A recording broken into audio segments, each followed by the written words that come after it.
이렇게 다 와주신 분들 앞에서 제가 이렇게 보고회를 감히 열게 되었습니다. 부산시의원으로 한 해를 꼬박 활동한 해가 아마 올해일 것입니다. 작년에는 이제 7월부터 임기가 시작이 되었기 때문에 이제 막 적응을 하고 공부를 하는 시기였는데 이렇게 1년 내내 한 해를 시정 살림과 시책 방향을 꼬박 살핀 적이 올해가 처음입니다. 그래서 시민의 세금으로 일을 하는 입장에서 당연히 보고를 올려야 한다고 생각을 했고 도대체 시의원들은 어떤 일을 하나 그리고 비례대표로 들어가서 지역구가 없는데 우리 부산시의 살림은 어떻게 챙기고 있나라고 보여드리는 시간이라고 생각을 했습니다. 지역 정치는 중앙 정치에 비해서 굉장히 효능감이 강할 수 있는 영역이라고 생각을 합니다. 그래서 그 정치의 효능감을 여러분들께 높여드릴 수 있는 시간이 될 거라고 생각을 하고요. 오늘의 보고회는 저희 다짐과 책임 그리고 약속을 담은 자리입니다. 여러분들과 함께 공유 드리도록 하겠습니다.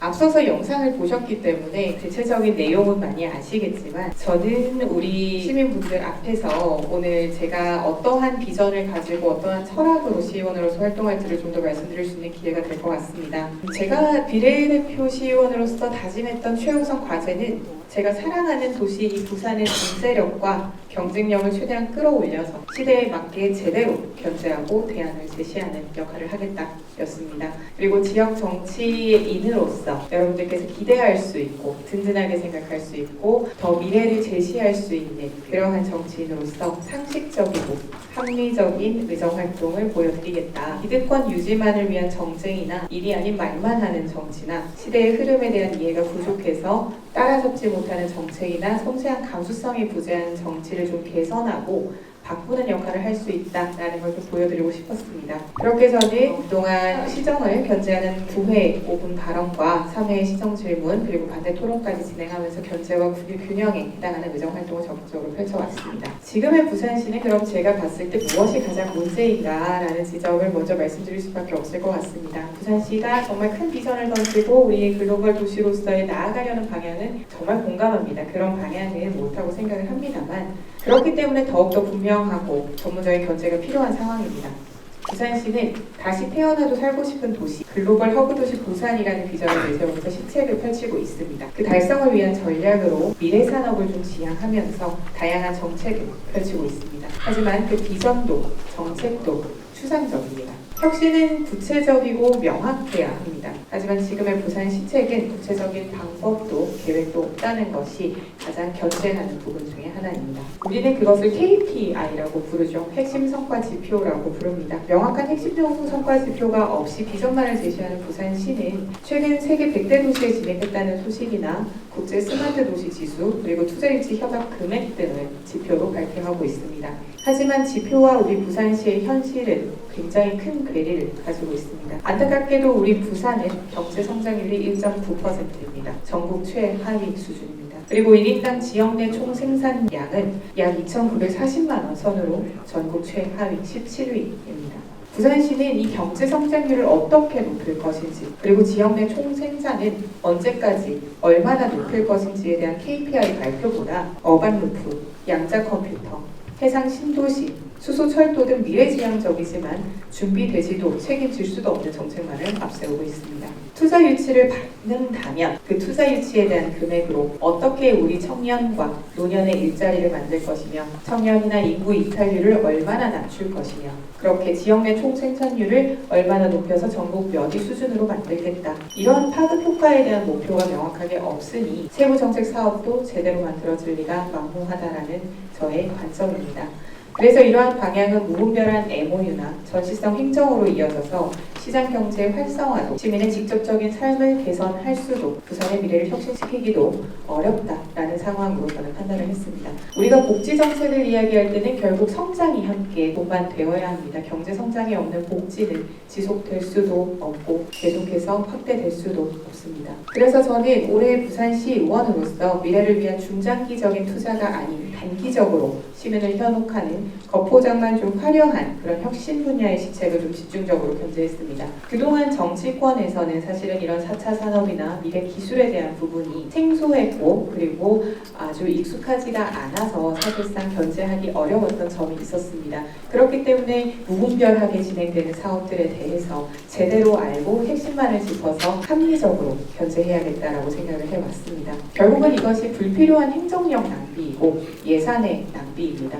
그리고 지방자치의 권한을 위배하는 것입니다. 그렇기 때문에 실제로 우리 시민들과 부산의 긍정적인 변화와 성장을 이끌 수 있는 그러한 정치 효능감을 높이기 위한 견제라고 봐주시면 좋을 것 같습니다. 제가 존경하는 경제학자는 슈페터입니다. 슈페터는 창조적 파괴를 강조하면서 혁신을 위한 공공의 적극적 자세를 강조합니다. 저 또한 우리 지역 정부가 기업가 정신을 가지고 좀 적극적으로 역할을 할 필요가 있다고 생각을 합니다. 4차 산업기술은 시장에서 분명한 기회입니다. 하지만 대한민국 그리고 우리 부산의 정치와 행정에서는 위기로 보입니다. 지금의 부산시처럼 민간 기업의 기술에만 기생하면서 기초 체력이 다져지지 않은 부산의 환경에 무리하게 도입을 하는 것은 혁신과는 다릅니다. 그래서 저는 해양과 물류 그리고 시니어나 관광 분야와 같은 부산의 특징을 담은 이러한 산업 전환의 영역을 선택하고 집중하도록 대안도 제시해왔습니다.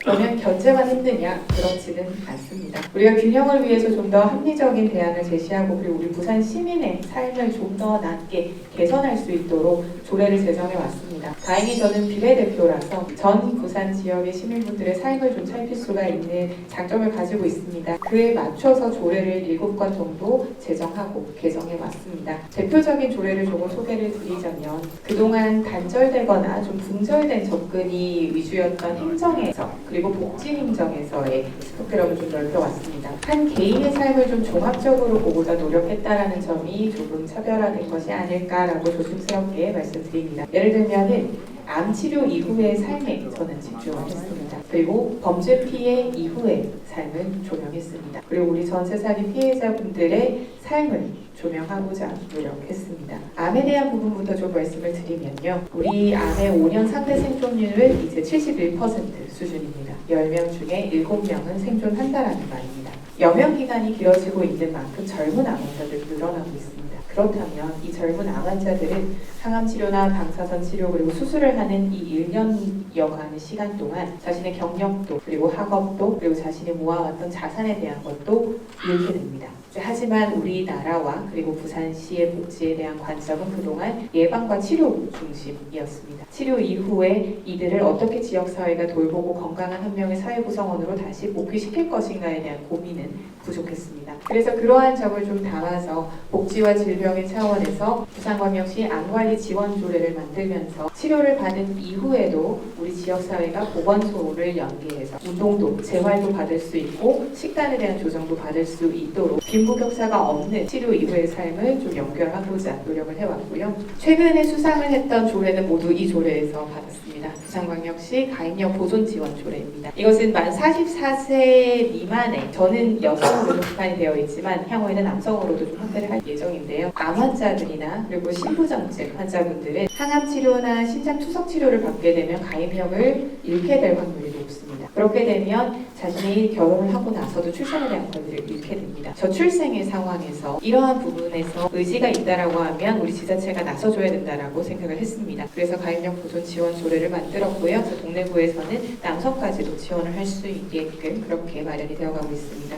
이후에 부산광역시 범죄 피해자 보호 및 지원 조례 일부 개정 같은 경우를 좀 말씀을 드리면 범죄 피해를 얻고 나서 오늘 김영철 햇살 처장님도 여기 와 계신데요. 사단법인 햇살에서는 범죄 피해자분들의 기초적인 구호 조치를 실천해주고 계시는 사단법인입니다. 단지 경제적인 부분에 대한 보호 조치나 일시적인 분리가 아니라 실제로 범죄 피해를 입은 것으로 해서 나의 삶이 무너지지 않을 수 있도록 여기에서도 경력 단절이나 학업 단절 그리고 자신의 일상에 대한 범위의 안전을 좀 지킬 수 있도록 하는 것이 목표였습니다. 이어서 부산광역시 스토킹 예방 및 피해자 등 보호 지원 조례 일부 개정에서는 이 스토킹 예방뿐만 아니라 데이트 폭력을 전국 최초로 넣었습니다. 그래서 스토킹과 데이트 폭력을 하나의 관점으로 보고 여성 정책 차원에서 분리에 대한 조치나 그리고 지원에 대한 조치를 함께 받을 수 있도록 만들어낸 조례입니다. 이에 더해서 부산시가 나아가고자 하는 미래 방향을 좀 구체적으로 지원하도록 리스크가 높아서 민간이 투자하기 꺼리는 영역, 그리고 선뜻 도전하기 어려운 이런 R&D 분야를 지역 정부가 꾸준히 지원하면서 당장 성과가 나지 않더라도 민간이 이후에는 유입될 수 있도록 지원하는 역할을 해야 한다라는 의미를 담아서 자율주행 자동차와 양자 산업에 대한 조례를 만들었습니다. 그리고 지금 전세 사기 피해자분들이 자리도 함께 하고 계신데요. 피해 대응을 상임위 차원에서 좀 더 적극적으로 할 수 있도록 함께 만들어내긴 했습니다. 여전히 부족합니다. 여전히 부족하고 특별법에 대한 상위법이 개정이 되지 않으면 피해자분들의 대상 확대가 좀 어렵기 때문에 저희가 도와드리고 싶어도 도와드릴 수가 없는 그런 상황이라 최대한 지자체 안에서 청년 문제로 조금 더 접근을 해서 우리 피해자분들이 자신의 삶에 대한 고민은 좀 덜 할 수 있도록 하는 방법으로 좀 조례를 만들었습니다. 부산 전세 사기 피해자의 80%가 청년 세대입니다. 이분들이 사기를 통해서 재산적 피해를 얻은 것뿐만 아니라 사회적으로도 단절되는 부분, 건강에 대한 부분, 그리고 고립으로 대한 문제가 경력 단절, 학업 단절, 개인 건강 문제나 가족 돌봄 문제로도 이어질 수 있음을 지적을 하면서 단순한 금융 범죄로 치부할 것이 아니라 사회적 재난으로 총체적인 관점으로 접근을 해야 된다라는 점을 계속해서 강조하고 있습니다. 뿐만 아니라 상임위 차원에서 부산의 경쟁력 강화와 지역균형 발전 가치를 실현하기 위한 물류 중심 가덕 신공항을 만들기 위한 시의 적극성을 독려하고 있습니다. 그리고 방금 소개드렸던 이재영 국장님과 같이 논의를 많이 했던 이 부유경 특별연합에 대한 경쟁력을 계속해서 강조를 해왔었고요. 그 중요성도 제시를 해왔습니다. 비록 해산이 결정이 되었고 추진되는 모든 사업이 중단이 되었지만 이 지역 메가시티에 대한 주제가 지금 총선을 앞두고 다시 강조되고 있습니다. 여전히 산적한 문제가 많고 부산의 경쟁력 강화의 확대를 위해서도 반드시 필요한 논의인데 단순한 이슈 아젠다로 끝나지 않도록 이 부분은 진정성을 가지고 계속해서 가능할 수 있도록 살피도록 하겠습니다. 저는 그동안 광역의원이지만 부산시의 경쟁력 확대와 다양성 확보 그리고 정치가 만들 수 있는 새로운 협업 구조 마련을 위해서 의원 외교도 좀 적극적으로 펼쳐왔습니다. 그리고 국내 전문가 네트워킹도 적극 펼쳐왔습니다. 단독 주최 22건의 국내 전문가와 당사자 토론회를 개최를 했고요. 그 아젠다를 좀 심도 있게 연구를 하면서 좀 더 실효적일 수 있는 조례들을 만들기 위해 노력해왔습니다. 보시면 아시겠지만 4차 산업에 대한 부분도 있고 부산의 자립 청년에 대한 부분도 지금 많이 고민하고 있습니다. 오늘 초록부산에서도 최희영 팀장님과 다 함께 해주셨는데요. 내년에는 정말 우리 보호 종료 아동이 청년이 되어서 자신이 혼자 자립을 해야 될 때 지자체가 어떠한 역할을 할 수 있을지에 대해 조금 더 적극적으로 지원을 하려고 합니다. 이외에는 외국인들의 정착 문제, 외국인 아동 보육의 문제도 함께 논의를 해왔고요. 특히 스쿨존, 통학로 안전에 대한 문제에 대해서도 함께 논의를 해왔습니다. 의원 외교활동 차원에서는 대표적으로 몽골과는 이제 아메프터 케어를 위한 교류 협력을 논의해왔고 덴마크 대사관에는 덴마크 혁신센터와 함께 수소 정책과 주택 정책에 대한 교류를 논의했습니다. 총 9개국의 대사나 행정기관, 수장과 소통하면서 부산과의 접점을 좀 마련하고 소통할 수 있는 채널을 확보해왔습니다. 다양한 교류와 도시 간의 협업은 아젠다를 만든다면 부산은 더 많은 기회를 찾을 수 있을 거라 확신합니다. 오늘 일본 총영사관의 정무영사님께서도 오늘 자리를 해주고 계시는데요. 이러한 협업에 대해서도 이 한일 관계에 대해서도 필요한 협업은 적극적으로 좀 이끌 수 있는 부분을 함께 논의를 했으면 좋겠습니다. 저와의 올해 의정 활동 중 가장 뜻깊었던 활동을 좀 보고 드리겠습니다. 바로 각 분야 전문성을 갖춘 청년들과 적극적으로 소통을 해왔다는 것입니다. 특히 지역 정치인으로서 정당 논리에 국한되지 않고 조금 더 외연 확장을 이끌기 위해서 노력을 했는데요. 저는 원래 공부 모임인 포럼 바다로 운영을 하고 있습니다. 모여있지 않고 늘 새로운 지식과 새로운 환경을 좀 탐색하면서 더 넓은 바다로 나아가자는 의미에서 포럼 바다로 활동을 하고 있습니다. 그렇게 함께 전문가들을 모여서 매월 공부하고 토론하고 그리고 자신의 일에도 좀 적용하면서 다각화된 협업 구조를 마련하는 모임입니다. 그렇게 꾸준한 새로운 물결들과 함께하고 있습니다. 오늘 곳곳에 자리한 청년분들이 포럼 바다로의 멤버들이시고요. 포럼 바다로 멤버들은 대부분이 부산의 중도층 청년들이십니다. 그래서 정치 논리에 국한되지 않고 다양한 토론을 건강하게 펼칠 수 있다는 점에서 좀 많은 의미를 두고 있습니다. 지금까지는 17개월간 해왔던 의정 활동을 좀 보고 드렸습니다. 마지막으로는 24년도 내년에는 제가 부산을 위해서 어떤 업무에 집중을 할 것인지 무엇인지 좀 공유 드리고자 합니다. 남은 의정 활동 기간 저는 부산 시민분들의 삶을 지키는 안전과 재난에 대한 정책, 그리고 삶의 질을 높이는 실질적이고 조금 더 실효적인 정책을 좀 펼치도록 노력하겠습니다. 우선 매년 반복되는 침수와 태풍 피해, 그리고 이로 인해서 발생하는 악취, 그리고 우리 부산이 항상 가지고 있는 물, 수질 관리에 대한 부분들을 우리가 반드시 해결을 해야 하는 지점입니다. 그래서 침수 관리 시스템을 점검하고 필요한 안전 관리와 위생 관리를 연구하고 제안할 것입니다. 더 이상 안타까운 사고로 또 유명을 달리하는 시민들은 없도록 스쿨존 안전에 대한 진단과 적극적인 개선, 더해서 우리 부산이 가지고 있는 고질적인 문제인 노후 빌딩의 화재와 붕괴 관리에 대해서도 좀 더 섬세하게 접근할 것입니다. 잘 아시겠지만 재난이나 안전은 일어나기 전에는 그 누구도 경각심을 가지지 못합니다. 일어나지 않도록, 일어나더라도 피해가 최소화될 수 있도록 최선을 다해서 이에 대한 연구를 하고 우리 시민분들의 삶을 지키겠습니다. 더하여 세대별 맞춤형 복지 정책을 통해서 우리 시민분들의 삶의 질을 관리하겠습니다. 시니어 세대의 좀 더 활발한 사회 활동과 적극적 복지 정책은 우리 청년들에게 든든한 미래로 지자체에 대한 믿음이 될 것이라고 보입니다.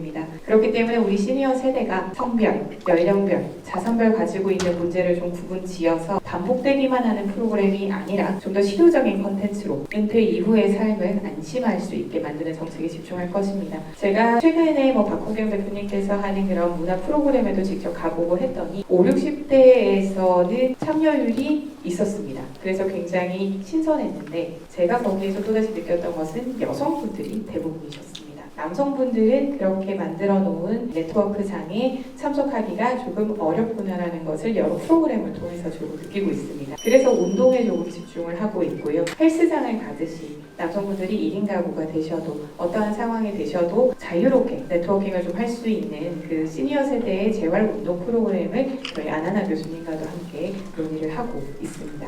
이에 더해서 재가암 사업이나 고독사 방지를 위한 연령별, 성별 맞춤형 프로그램 등도 함께 연구를 할 것이고요. 청년 세대 정책에도 모두 다 적용이 될 것입니다. 특히 앞서 말씀드렸던 우리 전세 사기 피해로 인해서 이중고, 삼중고를 겪어야 되는 우리 피해 청년들에게 어떠한 역할을 조금 더 해줄 수 있을지 실질적으로 필요한 지원을 지자체에서 할 수 있는 그 근거들을 만들 것이고요. 조금 더 그런 어려움이나 단절을 겪었던 대상들을 공감하는 자세를 바탕으로 분절이나 단절 없이 지속 가능한 맞춤형 지원을 하도록 만들어내겠습니다. 마지막으로 중장기적으로 우리 부산의 경쟁력을 기초부터 강화할 수 있는 미래 사업에도 계속해서 집중할 것입니다. 가덕신공항의 화물분류 중심에 대한 강조를 포함을 해서 외국 기업이나 외국인 정착 지원 사업, 그리고 부산만의 기초과학기술 개발을 위한 R&D 사업과 부산의 노후화된 시설의 재개발 재건축에서 상가 쪼개기 방지를 위한 정책, 그리고 전문 조합인 지정과 같은 조례 제정을 통해서 보다 좀 더 역동적이고 기대되는 미래를 만들 것입니다. 오늘 부간 페리에서도 함께 해주셨는데요. 여기 부산의 미래에는 결국 해양에 대한 부분, 해양 물류도 있지만 내적, 해양 관광에 대한 부분도 우리가 고민하지 않을 수가 없습니다. 이에 대한 부분도 많은 고견을 듣고 열심히 함께 하도록 하겠습니다. 이렇게 17개월 동안 펼쳐왔던 의정 활동에 대한 보고를 정리하도록 하겠습니다. 부산시민 각자가 열심히 쌓아가는 오늘 아니겠습니까? 오늘 저는 부산시민 여러분들의 오늘에서 부족했던 부분을 채우는 역할을 하고 걱정이나 고민은 제가 대신을 하는 역할을 하겠다라는 말씀을 좀 드리고 싶습니다. 그래서 내일을 대신 고민하고 오늘의 아쉬웠던 점을 좀 채우는 역할을 하면서 우리 부산 시민들이 오롯이 여러분의 일상에만 좀 집중할 수 있는 그러한 역할의 책임과 영향을 펼치겠습니다. 더하여 복지 정책에 대해서도 좀 안타까움이나 약자라는 수직 구조에서 비롯되는 감수성이 아니라 동감하고 공감하고 내가 그 상황이라면 이라는 형태로 항상 고민해서 여러분들께서 보다 촘촘하고 넓은 안전망을 좀 느낄 수 있도록 하는데 최선을 다하겠습니다. 여기까지가 저희 의정 보고 활동이었고요. 앞서서 안 계셨는데 저희 그 외고 총동문회 회장님이신 김만 회장님도 오셨고 우리 거기 초대 고문이신 정한성 고문님도 같이 오셨습니다. 우리 부산 외고팀들도 너무 감사드리고요. 제가 오늘 이 자리까지 올 수 있었던 가장 감사한 우리 가족분들이 곳곳에 앉아 계십니다. 우리 가족분들의 힘으로 제가 여기까지 올 수 있었고 그 힘이 더해서 이렇게 믿어주시는 시민분들이 함께 하시니 정말 무한한 영광입니다.